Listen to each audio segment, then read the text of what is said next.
반갑습니다. 수학2 온라인 수업 19번째 시간입니다. 자, 우리는 지난 시간에 함수의 그래프를 활용해서 문제를 해결하는 내용에 대해서 배웠었는데요. 첫 번째로는 함수의 그래프를 그려 그 그래프 중에서 제일 높은 곳인 최대값, 제일 낮은 곳인 최소값을 구하는 활용에 대해서 배웠었죠. 자, 함수의 최대값과 최소값을 구하고 싶다면 시각 자료인 함수의 그래프를 그린 다음 아까 얘기한 대로 그래프 중 제일 높은 곳, 제일 낮은 곳을 찾는 것이 가장 근본적인 방법이 되겠지만 함수의 그래프를 그리는 데는 많은 시간이 소모가 되기 때문에 만약 문제를 빠르게 해결하기 위해서 최대값과 최소값만 빠르게 구해야 된다면 우리는 이 아래쪽에 써 있는 내용을 이용해서 최대값과 최소값을 간단하게 구할 수 있다라고 했었습니다. 어떤 내용이었죠? 만약 닫힌 구간에서의 함수 fx의 최대값과 최소값을 찾아야 된다면 이때는 최대값과 최소값이 될 수 있는 후보인 구간의 시작에서의 함수값, 구간의 끝에서의 함수값, 그리고 극값. 만약 극값을 구하는 것도 시간이 소모된다면 도함수가 0이 되는 곳에 0이 되게 하는 x에서의 함수값을 구한 뒤 이 값들 중 가장 큰 값을 최대값, 가장 작은 값을 최소값이라고 얘기해주면 됐습니다. 만약 열린 구간에서 함수 fx의 최대값 또는 최소값을 구하라는 활용 문제가 나온다면 문제의 상황상 최대값은 그 함수의 극대에서 나타날 수밖에 없고 최소값은 극소에서 나타날 수밖에 없으니 극대와 극소를 찾는 것이 해결 방법이 되겠죠. 이렇게 함수의 그래프를 활용해서 최대값과 최소값을 구하는 첫 번째 활용 내용을 배워봤었고요. 두 번째로는 함수의 그래프를 활용해서 방정식의 실근의 개수를 파악하는 활용 내용에 대해서 배웠었습니다. 자, 우리 방정식의 실근을 함수의 관점으로 바라보게 된다면 방정식 fx는 0이라는 이 방정식의 실근은 함수 y는 fx의 함수값이 0이 될 때의 x값을 찾는 것으로 바꿔 생각할 수 있고 그것은 곧 y는 fx라는 함수의 그래프와 y는 0이라는 직선, 즉 x축과 만나는 그 교점의 x좌표를 방정식 fx는 0의 실근과 같다라고 얘기할 수 있으므로 방정식 fx는 0의 실근의 개수는 함수 y는 fx의 그래프와 x축과의 교점의 개수를 이용해서 찾을 수 있다라는 내용이었죠. 두 번째론 방정식의 형태가 조금 달라져서 fx는 gx라는 방정식의 실근의 개수는 두 함수 y는 fx와 y는 gx의 그래프의 교점의 개수와 같게 구할 수 있었고요.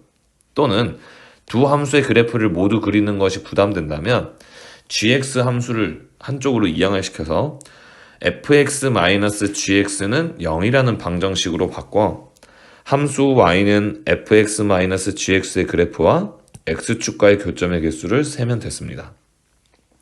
그 다음으론 fx는 실수 k와 같은 방정식의 실근의 개수는 함수 y는 fx의 그래프와 직선 y는 k의 교점의 개수를 이용해서 찾을 수 있다는 내용이 함수의 그래프를 이용해서 방정식의 실근의 개수를 찾는 활용 영역이다 라고 배웠었어요. 우리 지난 시간에 배웠던 이 내용들을 복습할 겸 교과서 91쪽에 있는 문제 2번을 한번 풀어보고 오늘 새로운 내용을 배워보도록 하겠습니다. 자, 교과서 91쪽에 있는 문제 2번 방정식 x세제곱 플러스 6x제곱 플러스 9x 마이너스 2 플러스 a는 0이라는 이 방정식이 서로 다른 세 실근을 갖도록 상수 a의 값의 범위를 구하시오 라는 문제죠. 이 문제를 푸는 방법은 크게 두 가지가 있겠습니다. 첫 번째로는 이렇게 풀 수도 있어요.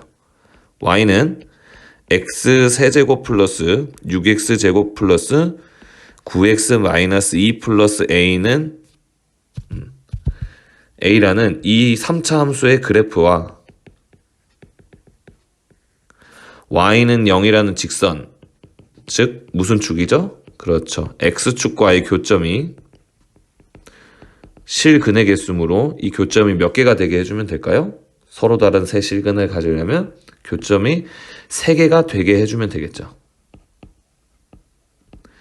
이렇게 푸는 방법이 있는데 이렇게 풀 때 문제점은 무엇이 있냐면 우리 아직 a의 값을 모르기 때문에 이 함수의 그래프를 정확하게 그리기 어렵다라는 점이 있죠. 그래서 이렇게도 풀 수 있지만 이런 문제를 풀 때는 우리가 구해야 될 저 a를 한쪽으로 이항시켜서 이렇게 푸는 방법도 있었죠. 이것을 방정식 x세제곱 플러스 6x제곱 플러스 9x 마이너스 2는 마이너스 a라는 방정식으로 바꿔 생각해서 이 방정식의 실근의 개수가 무엇과 같다라고 생각하면 되는 건가요? 예, y는 x세제곱 플러스 6x제곱 플러스 9x 마이너스 2의 그래프와 직선 y는 마이너스 a의 교점의 개수로 생각을 해주면 되죠. 그래서 이 3차 함수의 그래프와 이 y는 마이너스 a라는 직선이 세 점에서 만나도록 a의 값을 조정해주면 될 겁니다. 이렇게 관점을 바라봤을 때 우리는 이 3차 함수의 식이 미지수 없이 완성이 되어 있으므로 정확하게 그래프를 그릴 수 있기 때문에 문제를 푸는 데 있어서 더 용이할 거예요. 자, 그러면 본격적으로 이 문제를 한번 풀이해 보도록 할게요. 자, 우리는 y는 지금 이 문제를 해결하기 위한 방향을 잡았죠. y는 x세제곱 플러스 6x제곱 플러스 9x 마이너스 2의 그래프를 그린 뒤 y는 마이너스 a가 교점이 3개가 되게 할 겁니다.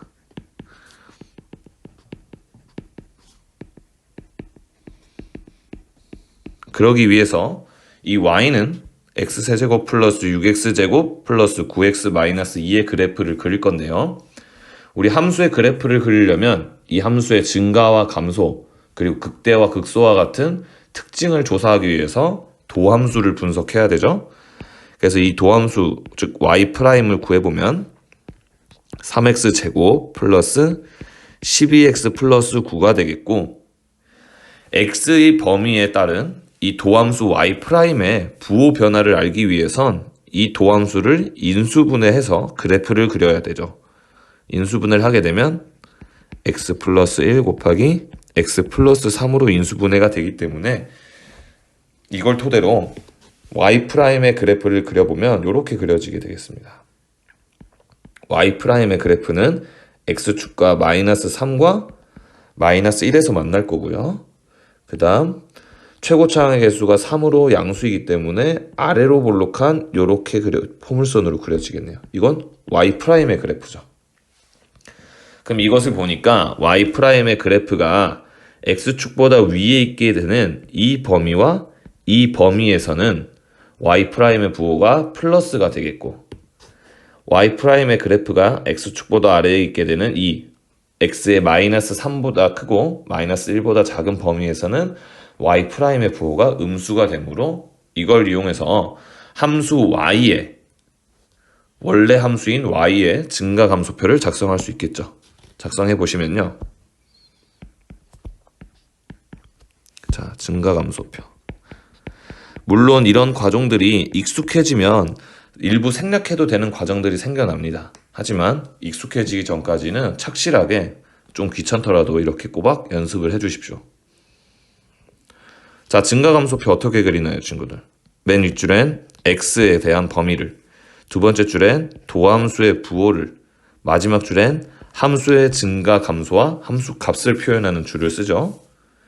그리고 맨 윗줄에 x의 값의 범위를 쓸 때 기준이 되는 값들은 y'의 값이 0이 되게 하는 x의 값들이었죠.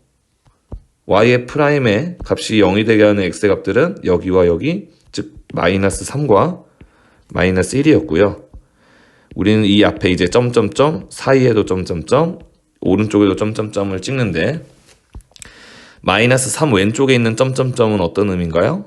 x의 값이 마이너스 3보다 작을 때, 마이너스 3과 마이너스 1 사이에 있는 점점점은 x가 마이너스 3보다 크고 마이너스 1보다 작을 때, 마이너스 1 오른쪽에 있는 점점점은 x가 마이너스 1보다 클 때를 의미하죠. 자, 이러한 범위에서 도함수인 y'의 부호를 생각해 보시면 마이너스 3보다 작은 x의 범위가 마이너스 3보다 작을 때는 y'의 그래프가 이렇게 x축보다 위에 그려지므로 y'의 부호는 플러스가 되겠고요. 그 다음 x의 값이 마이너스 3과 마이너스 1 사이에서는 도함수의 그래프가 x축보다 아래에 있으므로 도함수의 부호가 마이너스, x가 마이너스 1보다 큰 부분에서의 그래프는 도함수의 그래프가 x축보다 위에 있으므로 도함수의 부호는 플러스가 되죠. 그럼 이것을 통해서 진짜 함수인 y는 x의 값이 마이너스 3보다 작을 때 증가하고 마이너스 3보다 크고 마이너스 1보다 작을 때는 감소하고 마이너스 1보다 클 때는 증가한다라는 걸 표현할 수 있습니다. 그리고 함수 y가 증가하다가 감소하게 되는 지점인 이 x는 마이너스 3에서 이 함수는 극대를 갖겠죠. 그때 이 극대 값은 마이너스 3일 때 함수값인 f-3이 될 것이고 이것을 대입해서 계산을 해주면 마이너스 27 플러스 54 마이너스 27에서 지워져서 마이너스 2가 극대값으로 된다는 거 구할 수 있겠네요. 그 다음 함수 y가 감소하다가 증가하게 되는 지점인 x가 마이너스 1에서 이 함수는 극소를 갖게 될 것이고요. 이때 극소값은 x가 마이너스 1에서의 함수값인 f-1이 되겠죠. 대입을 해보시면 마이너스 6이 되겠네요. 이렇게 됩니다. 자, 이러한 증가감소표를 토대로 이제 우리가 필요했던 y의 그래프를 그려내는 거죠. 자, 그럼 y의 그래프 그려볼까요? 함수 y의 그래프를 그리기 위해서 우리 좌표 평면을 이렇게 그리고요. 예. 그 다음 x의 값이 마이너스 1일 때와 마이너스 3일 때 극대와 극소가 나타날 거니까 이렇게 좌표를 표시해 줘야 되겠죠. 극대는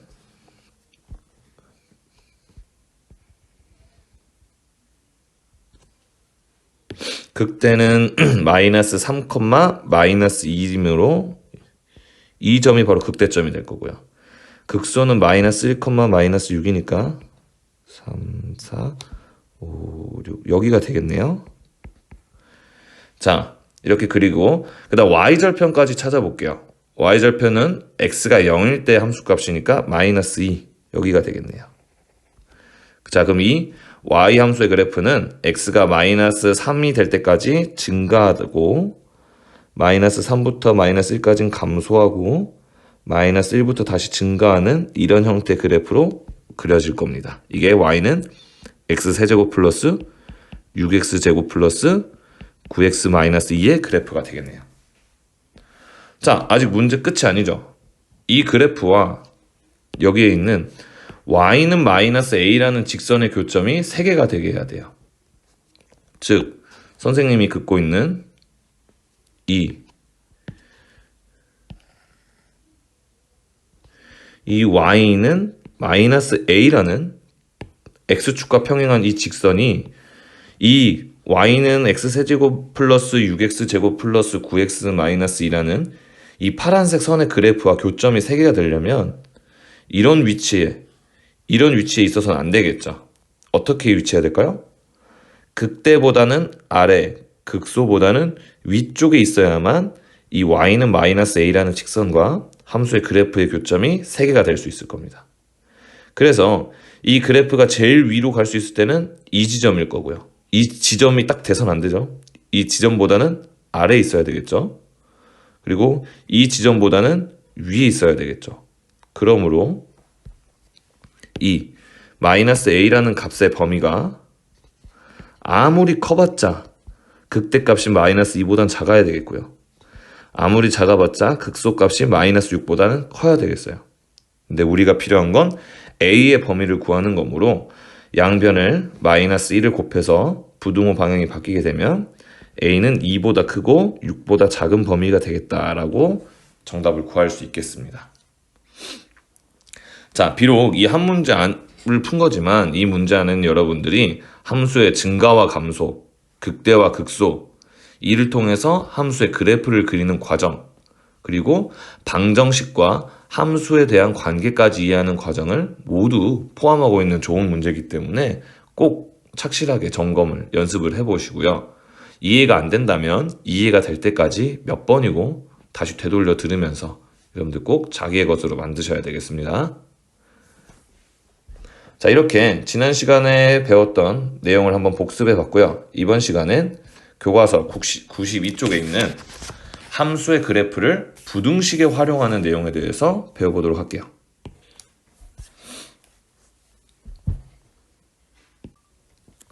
자, 그러면 부등식의 증명에 어떻게 함수의 그래프가 활용되는지 교과서 내용을 읽어보면요. 도함수를 이용하여 여러 부등식을 증명해보자. 어떤 구간에서 부등식 fx가 0보다 크거나 같다라는 것이 성립한다는 걸 증명한 때는, 자, 일단 이 부등식이 fx가 0보다 크거나 같다라는 부등식이 갖는 의미를 생각해 볼까요? 이 부등식을 함수의 그래프의 관점으로 해석하면 이렇게 해석할 수 있습니다.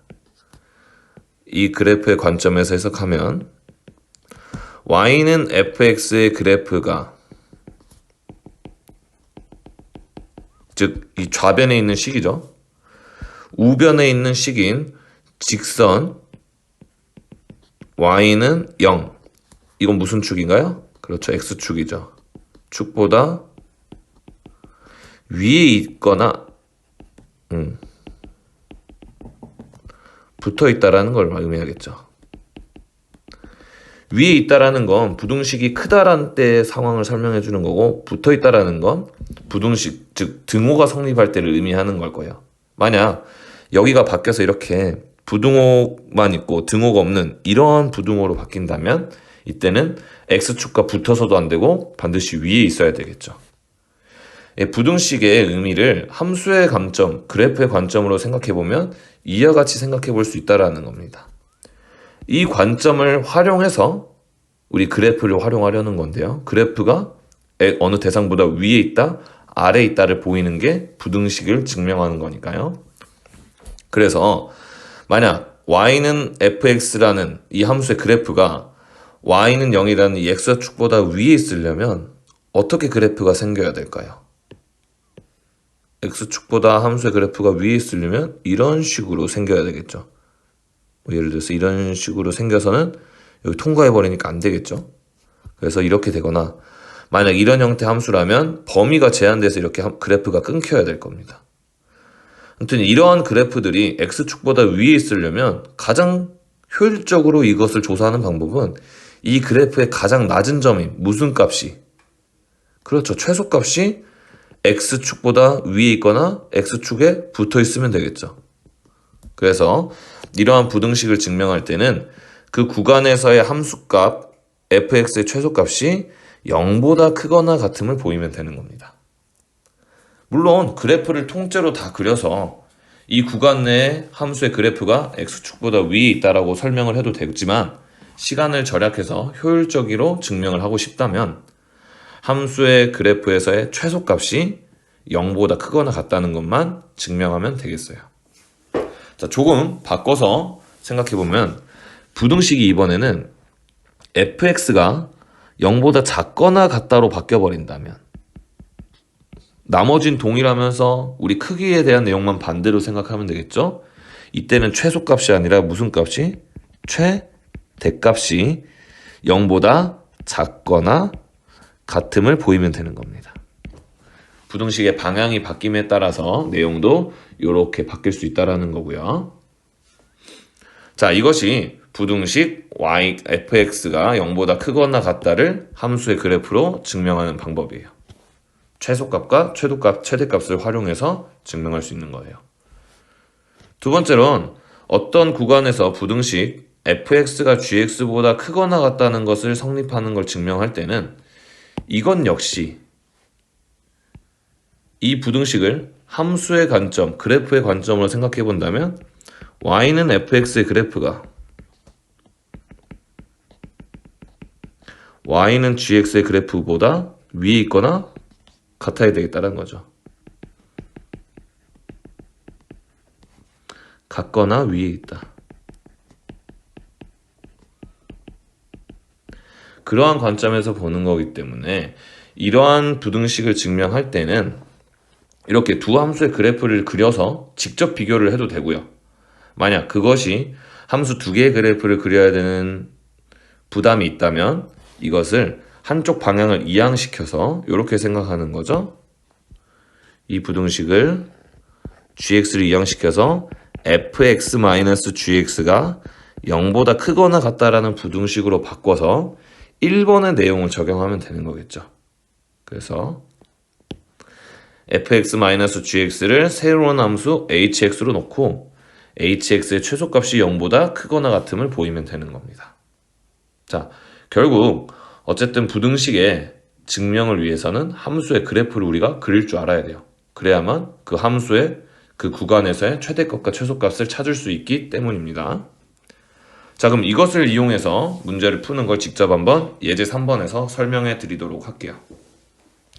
자, 예제 3번 보시면 x가 0보다 크거나 같은 범위일 때 부등식 x세제곱 마이너스 x제곱 마이너스 1 플러스 마이너스 x 플러스 1이 0보다 크거나 같다는 게 성립함을 보이라고 하니 우리는 이것을 어떻게 해석하면 될까요?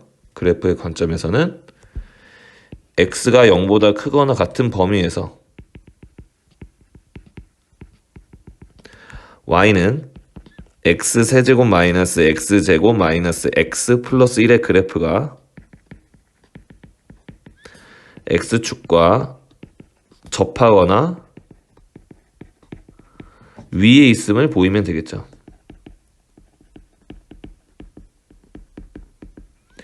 그래서 그래프를 통째로 그려서 증명을 해도 되겠고 아니면 0보다 크거나 같은 범위에서의 이 함수의 최소값을 구한 다음 그 최소값이 0보다 크거나 같음을 보여도 됩니다. 자, 그럼 교과서에 적혀있는 풀이 과정을 보면요. fx를 이렇게 함수를 설정을 해주고요. 그럼 우리 이 함수의 그래프나 최소값을 구하기 위해선 도함수를 조사를 해야 되죠. 도함수 f'x를 구해보면 3x제곱 마이너스 2x 마이너스 1이 되는데 이것을 인수분해하면 이렇게 됩니다. 자, 그러면 도함수의 부호를 조사해야만 원래 함수의 증가함수를 얘기할 수 있으니까 이 도함수 f'x의 부호를 알아보기 위해선 f'x의 그래프를 그려야 돼요. 자, f'x의 그래프를 그려보면 f'x의 그래프는 x축과 마이너스 3분의 1과 1에서 만나겠고 아래로 볼록한 포물선으로 생겼으니까 이렇게 생겼죠. 이게 헷갈리시면 안 됩니다. 이건 y는 f'x의 그래프예요. 그래서 이 f'x의 부호를 따져보면 x가 마이너스 3보다 1보다 작을 때 1보다 클 때는 플러스가 되고 마이너스 3분의 1과 1 사이에서는 f'x의 부호가 음수가 된다는 걸 여기서 확인한 것을 이용해 함수 fx의 증가감소표를 그려보면 이와 같이 그릴 수 있겠죠. 근데 지금 x가 마이너스 3분의 1이 아니라 0으로 쓰여있는 이유는 문제에서 제한한 x의 범위가 0보다 크거나 같은 범위에서만 생각하기로 했기 때문인 거예요. 그래서 x의 값이 0이 되는 곳보다 이곳부터 생각을 해보면 도함수 f'x의 부호는 0부터 1까지 사이에서는 마이너스가 되겠고 이렇게요. 그러니까 함수 fx는 x가 0보다 크거나 같고 1보다 작은 범위에서는 감소하는 중이죠. 그리고 x가 1보다 큰 범위에서는 도함수인 f'x의 부호가 플러스이므로 함수는 증가하겠죠. 그러니 이 함수는 0부터 1까지는 감소하다가 1부터 다시 증가하는 그래프로 나타나게 되기 때문에 이 x는 1에서 극소 그리고 여기서는 최소를 갖게 되겠네요. 최소값으로 0을 갖게 됩니다. 그래서 그래프를 그려보면 이렇게 그려지게 되겠고요. 최소값이 0보다 크거나 같다는 것을 보였으니 이 부등식이 이 범위에서는 성립한다는 걸 증명하게 되는 거예요. 결국 문제를 푸는 근본적인 방법은 뭔가요? 함수의 도함수를 조사해서 원래 함수의 증가와 감소를 판별하고 그것을 이용해 그래프를 그리는 것이 근본적인 방법이다라는 걸 확인하실 수 있을 겁니다. 그렇기 때문에 우리가 중간고사 끝나고 배우는 지금 도함수의 활용 단어는 함수의 그래프를 그리는 게 결국 최종적인 내용이 되는 거예요. 그래서 여러분들이 함수의 그래프를 정확하게 그릴 수 있을 때까지 몇 번이고 연습을 하셔야 되고, 그게 밑바탕이 되어 있어야만 이번 단원의 문제들을 시작할 수가 있을 겁니다. 자, 예제 3번의 문제풀이 꼼꼼하게 몇 번이고 다시 읽으신 뒤 여기 밑에 있는 문제 4번과 5번 모두 과제로 해서 제출해 주십시오. 자, 이렇게 해서 우리 함수의 그래프가 어떻게 활용되는지에 대해서 모두 배워봤고요. 자, 마지막 도함수의 활용 내용인 93쪽 속도와 가속도로 넘어가도록 할게요.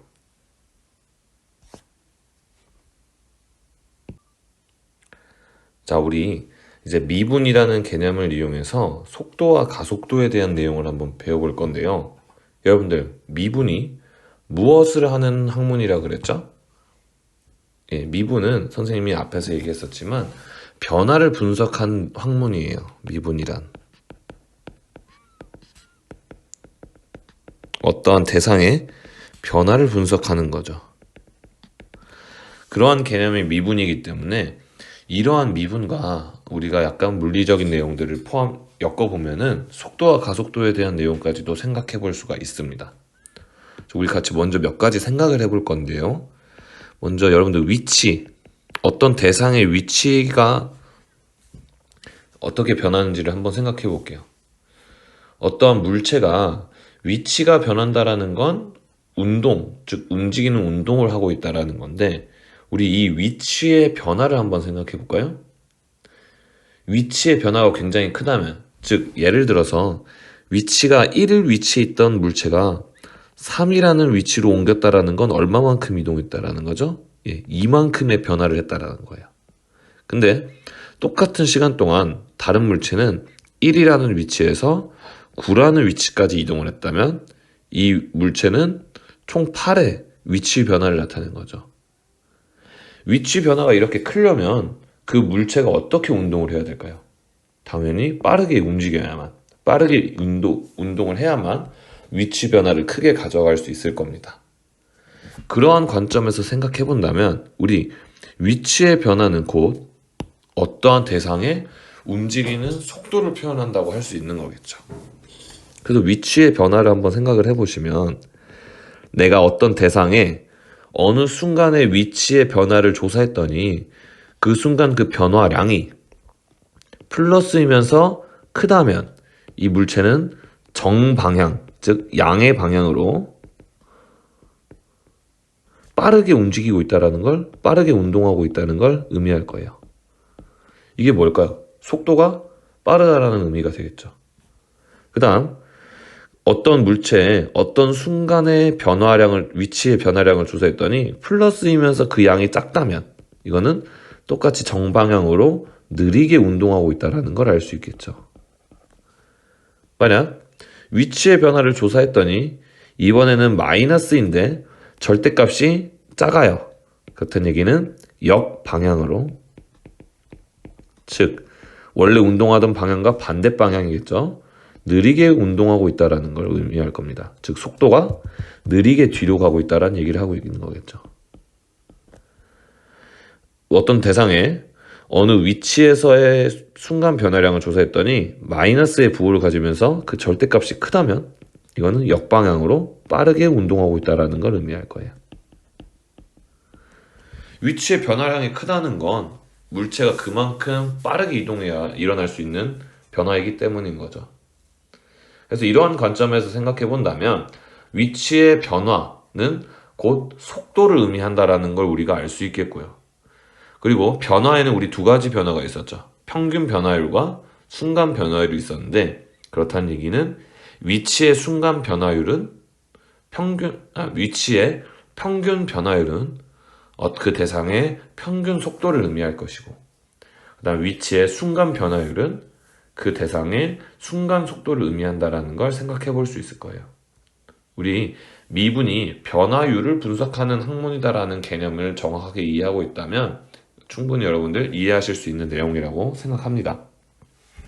꼭 잘 한번 생각을 해보시고 나서 이 교과서 아래에 있는 내용을 보시는 걸 추천할게요.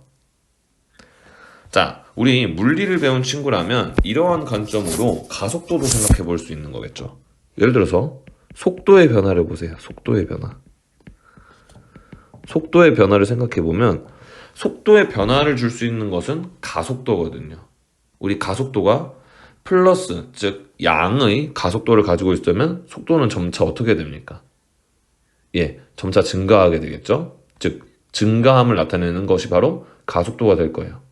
그 다음 가속도가 마이너스라면 어떻게 됩니까? 속도는 점차 느려지게 되겠죠. 그러므로 우리 속도의 변화는 바로 무엇을 의미한다는 걸 알 수 있을까요? 가속도를 의미한다는 걸 알 수 있을 거예요. 요거는 조금 물리적인 지식이 필요합니다.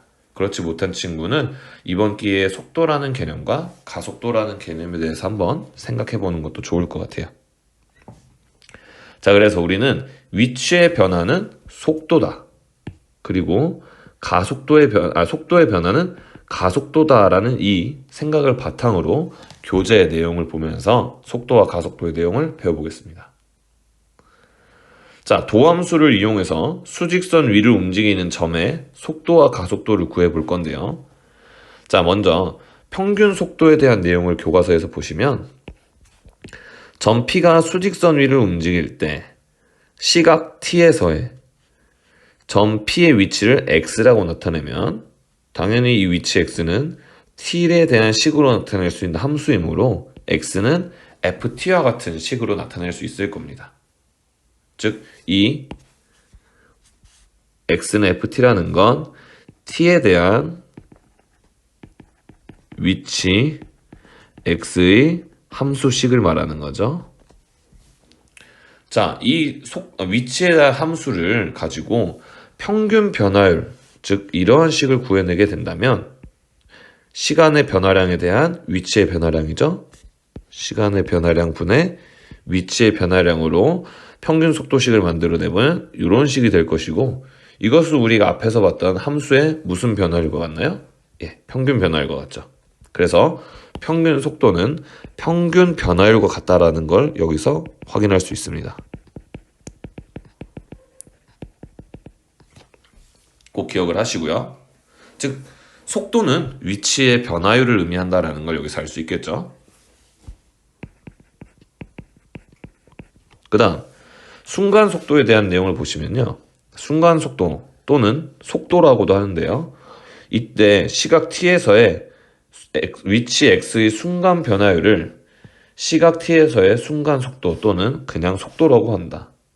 순간 변화율이므로 우리 시간의 간격인 델타 T를 몇에 가깝게 줄여야 되겠어요?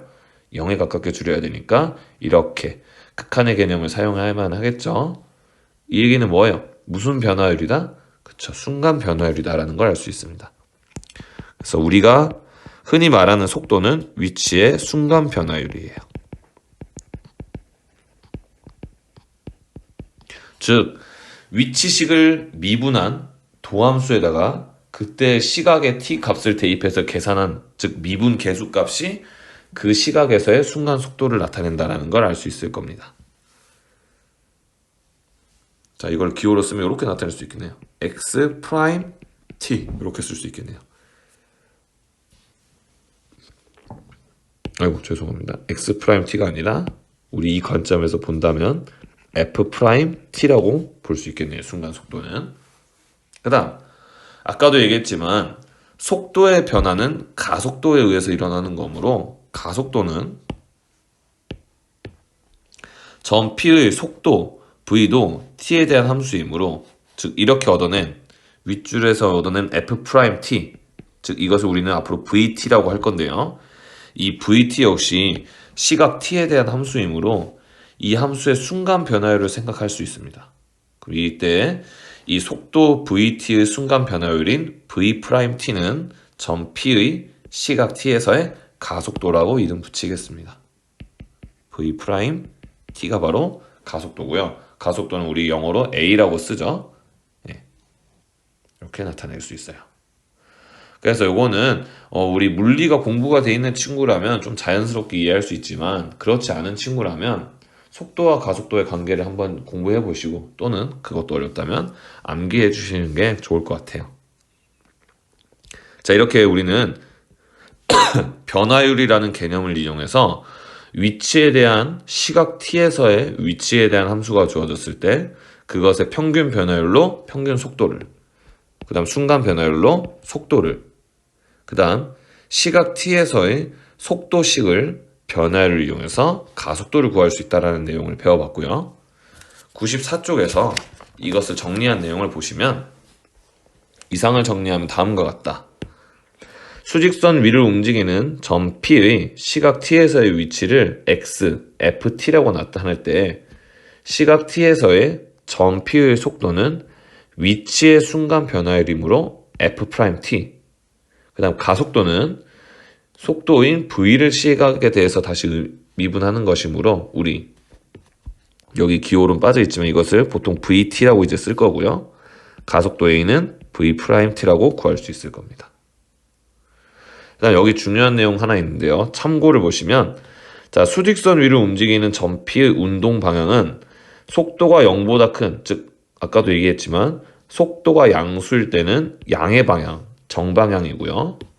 속도가 음수일 때는 반대 방향, 즉 음의 방향이다라는 걸 꼭 기억하십시오. 그래서 속도인 V의 부호가 운동 방향을 표현한다는 걸 여기서 알 수 있겠죠. 속도 V의 부호가 바뀔 때 그러면 운동 방향도 어떻게 된다는 걸 알 수 있을까요? 바뀐다라는 걸 생각해 볼 수 있겠죠.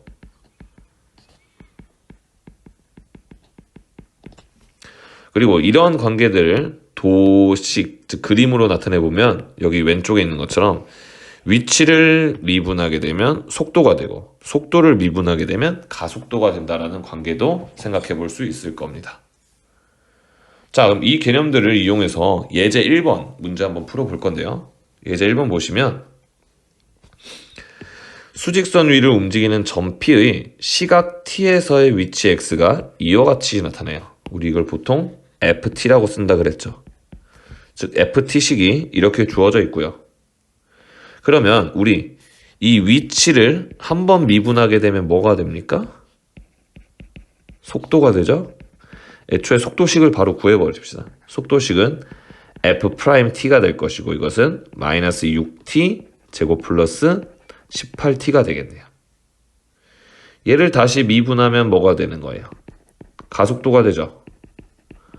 가속도는 우리 이 식을 보통 vt라고 했잖아요. 속도식을 한 번 더 미분한 v'이 될 것이고 v't는 마이너스 12t 플러스 18이 되겠네요. 조금 위치를 조정하겠습니다.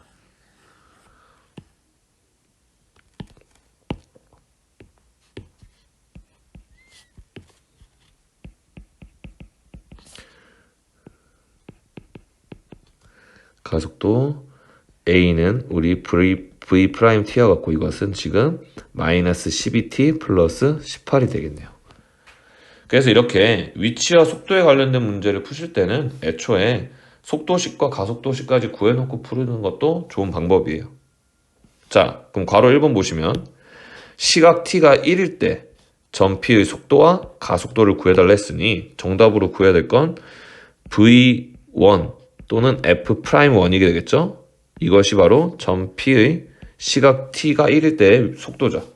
계산해 보시면 12가 된다는 거 구할 수 있고요. 가속도는 A의 식에다 1을 대입했을 때니까 즉 V'1이 될 겁니다. 대입해 보면 6이 된다는 거 구할 수 있겠네요. 그래서 괄호 1번의 속도는 12, 가속도는 6이 되겠습니다.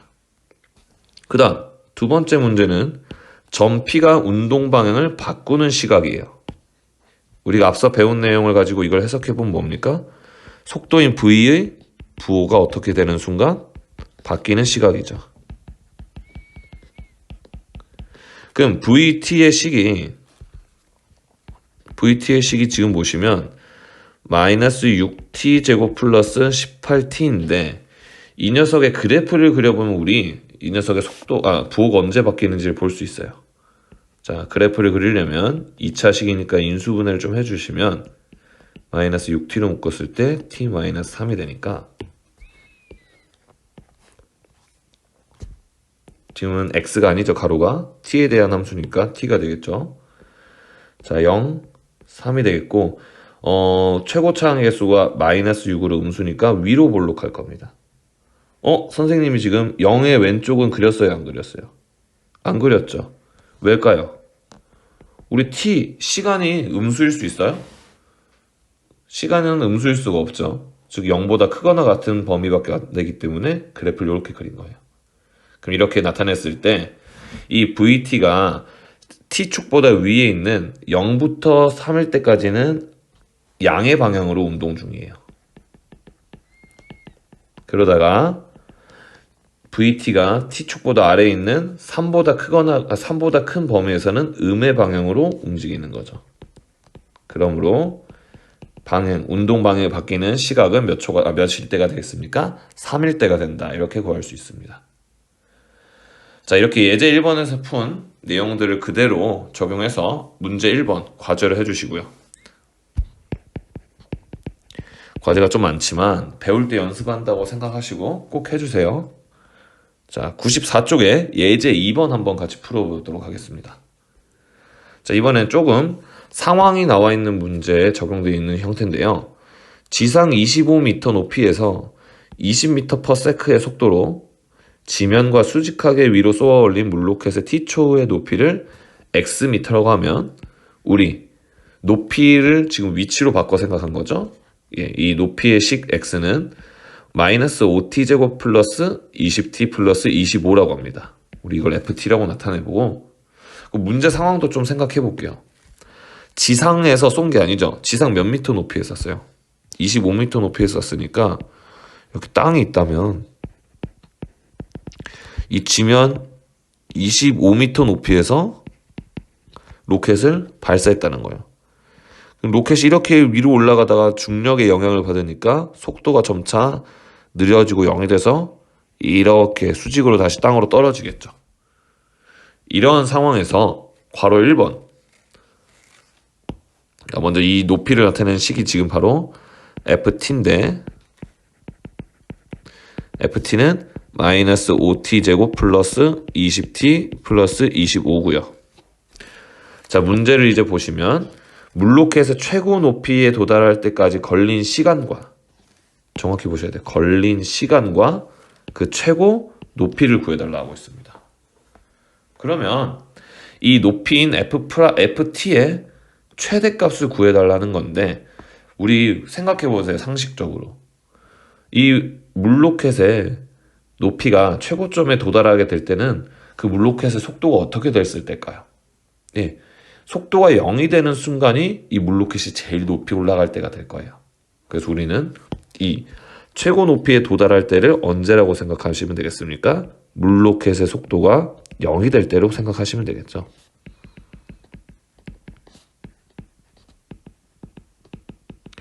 그럼 물로켓의 속도가 0이 될 때가 언제인지 알아야 하니 물로켓의 속도식을 구해보면 속도식은 위치식인 ft를 미분한 거니까 마이너스 10t 플러스 20이 된다는 걸 알 수 있겠습니다. 자, 그러면 우리 이 속도가 언제 0이 되나요? 얘가 0이 되는 건 t가 2일 때 0이 되네요. 즉 2초일 때 속도가 0이 돼요. 그 얘기는 2초일 때 최고 높이에 도달한다는 얘기겠죠.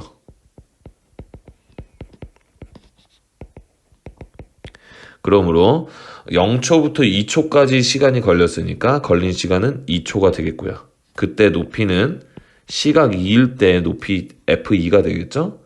대입해서 계산해 주시면 45m가 될 겁니다. 괄호 2번은 물로켓이 지면에 떨어지는 순간의 속도예요. 지면에 떨어진다는 건 뭘까요? 지면에 떨어진다는 건 높이가 몇이 될 때, 높이가 0이 될 때를 말해요. 즉 ft가 0이 될 때를 말하는 겁니다. 그럼 저 ft가 0이 언제 되는지를 알아보기 위해서 저 2차 방정식을 풀어야 되겠죠. 자, ft를 인수분해를 해보면 마이너스 5에 t 플러스 1 곱하기 t-5는 0으로 인수분해가 되는데요. 그러면 ft가 0이 되는 건 t가 마이너스 1이거나 5인데 마이너스 1초 말이 됩니까? 안 되죠. 예, 그러면 지면에 떨어지는 순간은 물로켓을 쏜 지 5초 후예요. 그럼 이 문제는 5초일 때의 속도를 묻고 있으니 v5가 되겠습니다. 또는 f'5가 되겠죠. 저기다 대입해주면 마이너스 30m/s의 속도다라는 걸 구할 수 있어요. 같은 방식으로 이용해서 밑에 있는 문제 2번도 과제로 해주시고요. 자, 이렇게 해서 우리는 도함수를 활용해서 문제 상황들을 해결해보는 모든 내용을 학습했습니다. 자, 굉장히 중요한 것은 미분의 개념을 정확히 먼저 이해하는 것이고, 특히 기말고사 범위에 들어간 도함수의 활용은 거의 모든 내용이 함수의 그래프를 그리는 것에 집중되어 있으니까 함수의 그래프를 도함수를 분석해서 그릴 수 있을 때까지 여러분들 꼭 많은 연습을 해주시길 바랄게요. 자, 이 뒤에 있는 중단원 학습 점검 문제는 이제 다음 주 등교 개학 때부터 진행을 하도록 하겠습니다. 자, 모두 고생하셨고요. 오늘까지 해서 배운 내용들 꼭 점검하면서 과제해서 선생님 이메일로 보내주시기 바랍니다. 수고하셨습니다.